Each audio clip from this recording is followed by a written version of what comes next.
Bonjour à tous, bienvenue dans ce nouvel épisode de Spirit Cookie. Nous sommes dans la saison 4, nous survolons chaque livre de la Bible et nous arrivons aujourd'hui à une lettre qui s'appelle Jacques, l'épître de Jacques, la lettre de Jacques. Alors, qui est ce Jacques? Parce que dans les Écritures, il y a plusieurs qui sont mentionnés avec le nom de Jacques. Vous savez qu'à l'époque, on n'avait pas les noms de famille qui permettaient de différencier les porteurs de prénoms. Donc voilà, on a un Jacques dont on sait qu'il est l'auteur de cette lettre, mais qui est-il? Alors on apprend que c'est un juif dans cette lettre. Il en parle assez facilement, il connaît très bien le judaïsme. Il se nomme comme Jacques, serviteur de Dieu et du Seigneur Jésus-Christ. Donc voilà, c'est déjà pas mal. On aurait pu s'arrêter là.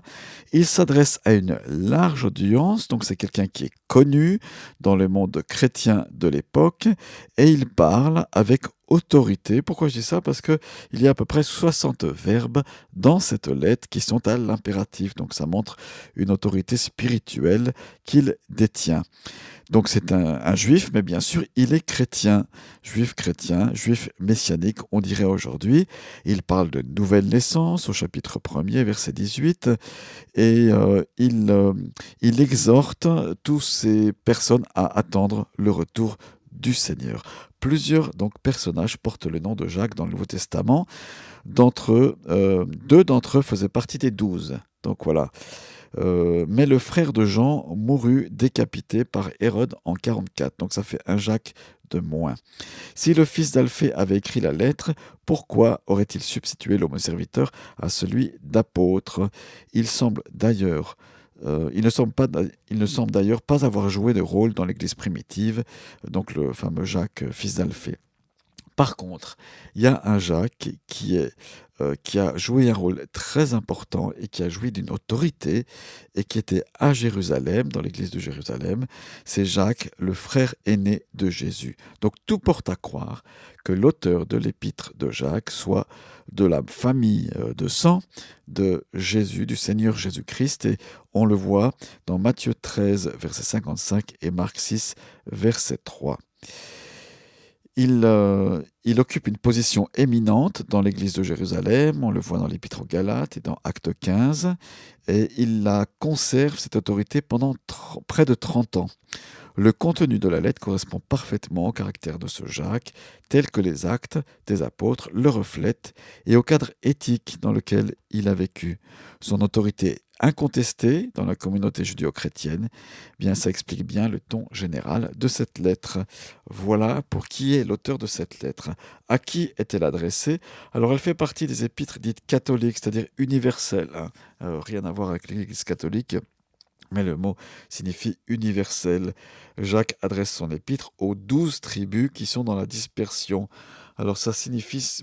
Pourquoi des 12 tribus? C'était l'usage à l'époque. L'expression les 12 tribus désignait l'ensemble de la communauté israélite, comprenant des juifs vivant en Palestine et ceux de la dispersion, de la diaspora.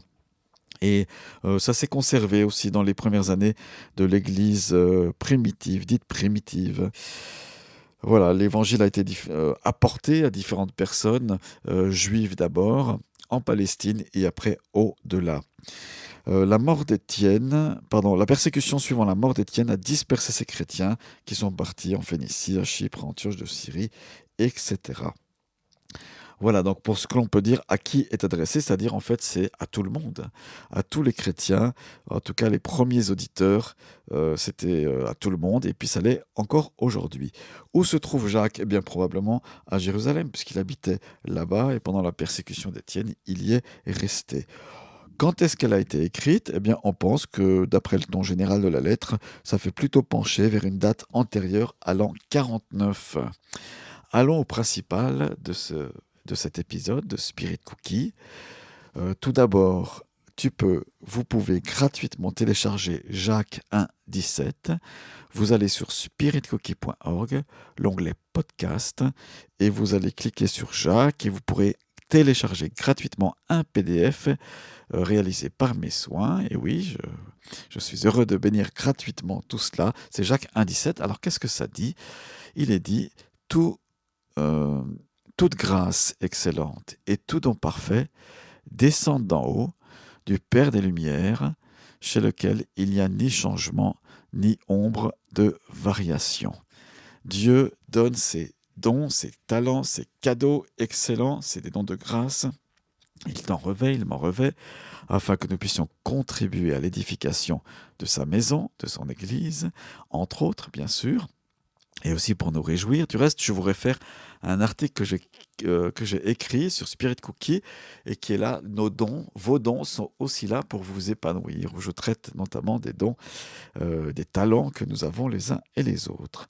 Revenons à Jacques. Que dit Jacques? Jacques a dit, ou plutôt écrit, pour être précis. Quelles sont ces idées fortes qui sont dans ces 4 chapitres?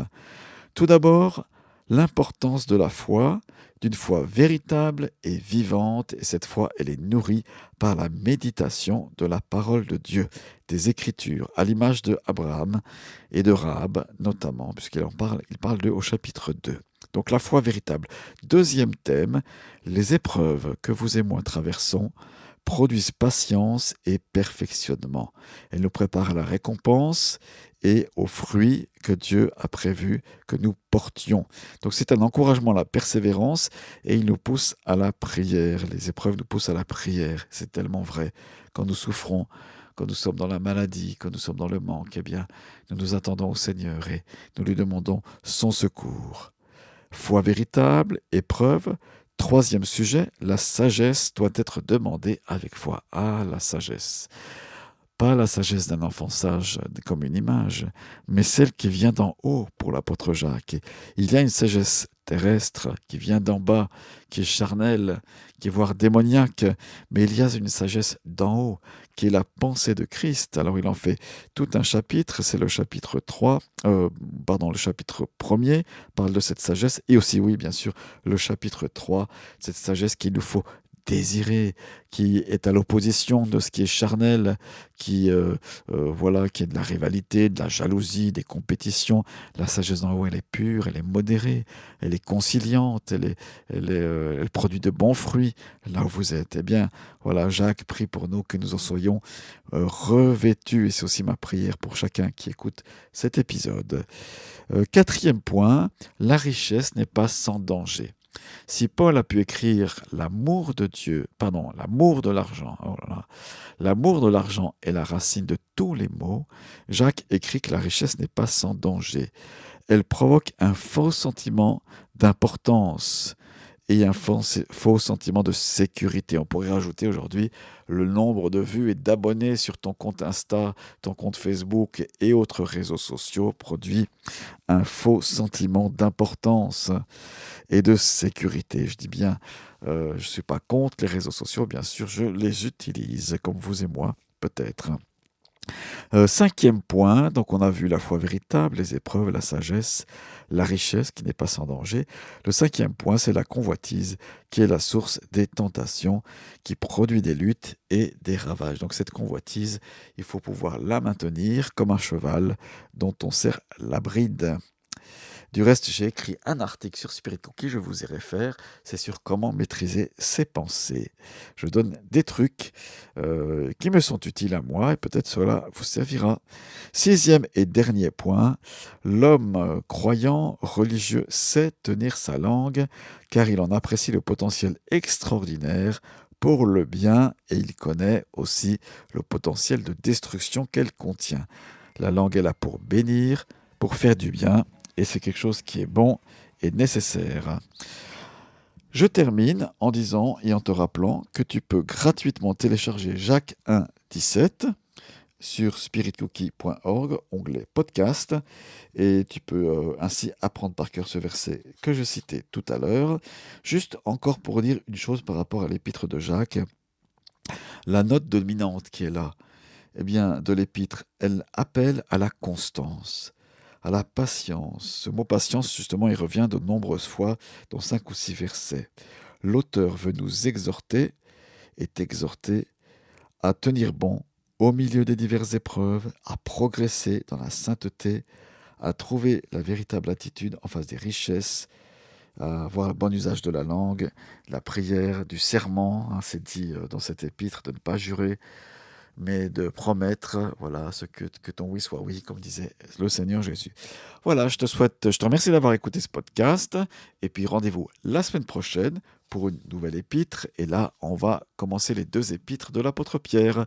Ciao, ciao, à bientôt, merci.